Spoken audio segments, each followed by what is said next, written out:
We were off the interstate for the most part now, Pete taking us back routes that he said would be both quicker and more scenic.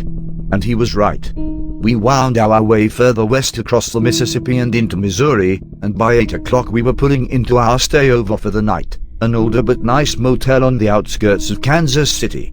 I was inexplicably tired that night, and after we grabbed a quick burger at the restaurant attached to the motel, I quickly fell asleep watching TV with Marjorie in our room. When I awoke, I had a moment of disorientation in the darkness of the unfamiliar room, and after fumbling my phone onto the floor, I finally woke up enough to grab it and see it was just past midnight. I reached back to Marjorie's side of the bed, but it was empty. My first thought was that she was in the bathroom, but when I looked, nothing. I tried texting her, but a moment later I heard a buzz from where her phone had been left on the far nightstand. The beginnings of real worry and fear woke me up the rest of the way, and I pulled back on my pants, absently grabbing a keycard off the table on my way out the door. The air was cold so late at night, and I hadn't taken time to grab my jacket, but I didn't care.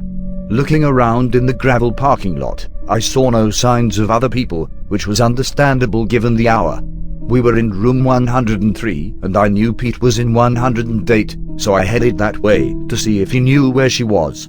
Something made me hesitate as I reached the door.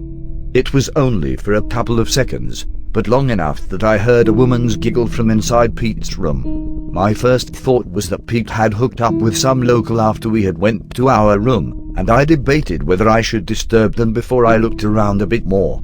Then I heard the giggle again, and I recognized it this time. It was Marjorie.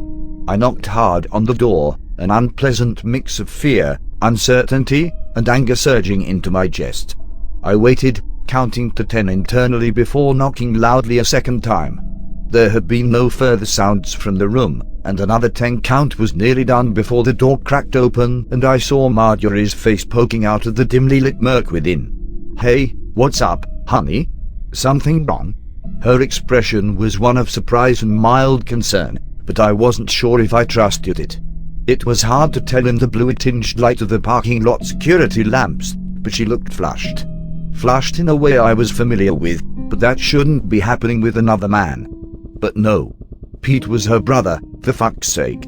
And not that people didn't ever lie or do fucked up things, but I had known him for months, and I didn't think they were lying about being brother and sister. And I didn't think they were doing anything unnatural. I pushed the thought away and forced out a hollow laugh. "I was just looking for you. I woke up and you were gone, and when I saw you left your phone behind, I got worried." She smiled. "Nah, I'm fine. I just wasn't ready to go to bed yet and I didn't want to wake you up, so I came down to hang out with Pete for a while. I'll be back down in just a few minutes. Love you, hun." I was weighing whether I should push the issue and make my way into the room, but she had already shut the door back before I could respond. Hating myself, I pressed my ear against the door and listened for further sounds or voices. I did hear something that might have been muffled whispers followed by a stifled snort of laughter, but it might have been my imagination as well. It might all have been my imagination, after all. I went back down to 103 and sat on the bed thinking for several minutes before undressing and getting back into bed. As I was dozing off, I heard the door open. Marjorie slipped quietly into bed and gave me a hug before quickly falling asleep. The morning light made the night before seem like some kind of strange dream. I went through a mental inventory of all the interactions I had ever seen between Marjorie and her brother, looking for any sign of anything inappropriate, but there was nothing.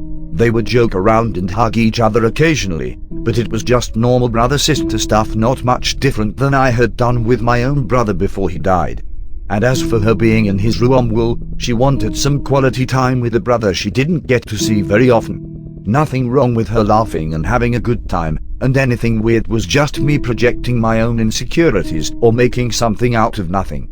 Satisfied, I tried to act normal through breakfast and the morning drive, and by the afternoon it wasn't an act. Part of this was because they weren't acting weird themselves.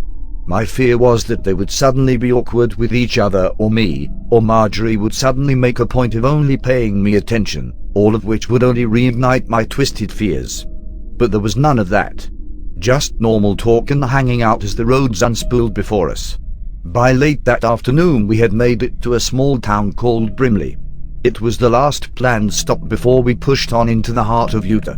As we pulled into the large truck stop there, I saw it had a store that looked like a massive log cabin. After the last few days of dirty chain gas stations, something a little better cared for and homey was a welcome surprise. Pete was fueling the truck and Marjorie had ran off immediately for the bathroom, so I decided to go explore the store for a bit and stretch my legs.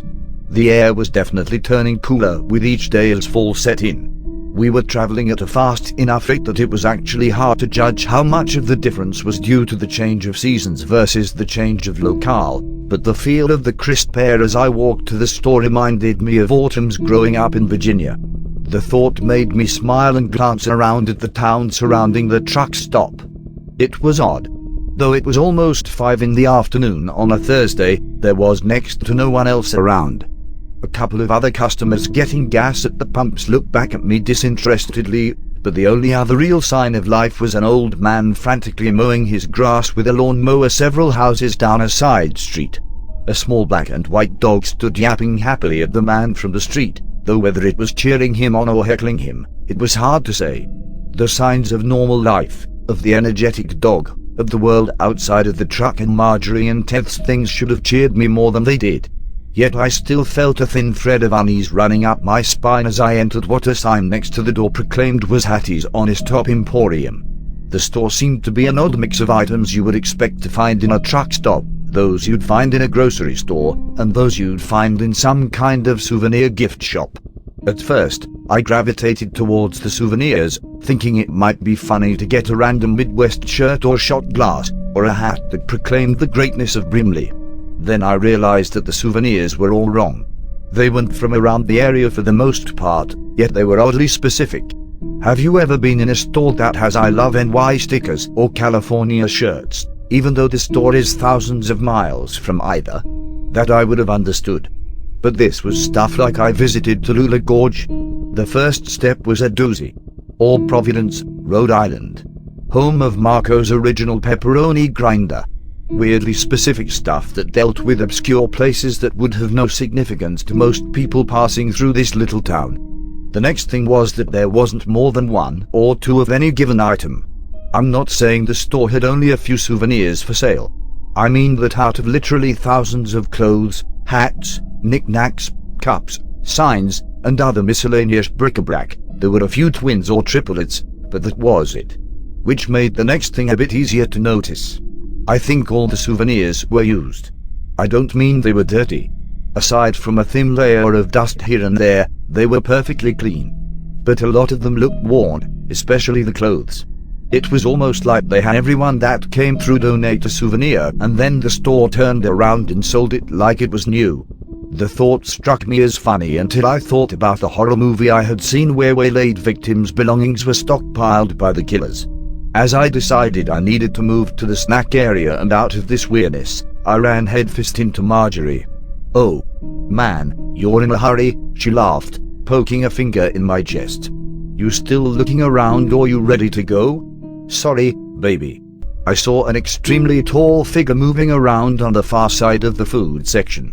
I couldn't see their face or body, but the top of his head was a platinum blonde, and the way the head moved, it looked as though they were moving down the aisle with a discordant and ungainly gait. Shivering slightly, I looked down at Marjorie and shook my head. No, I'm good to go. Let's get out of here." I had asked Pete about Brimley when we were back on the road, and he had told me this was his first time stopping there. He said he'd had to alter his route after the truck stop he used a few towns over had burnt down, but the prices were actually better at Hattie's, so maybe that was a good thing. He asked why I wanted to know about Brimley and I shrugged, saying it just seemed like a weird little town. He laughed and nodded. No doubt. A lot of these isolated little places are worlds unto themselves, I guess you could say. He slapped me on the arm. But no worries, brother. We'll be in California soon enough, and after I drop off this load, it's on to the folly. The rest of that day and the next were uneventful, with no more quirky stores in weird towns or strange ideas from me about my wife and brother-in-law.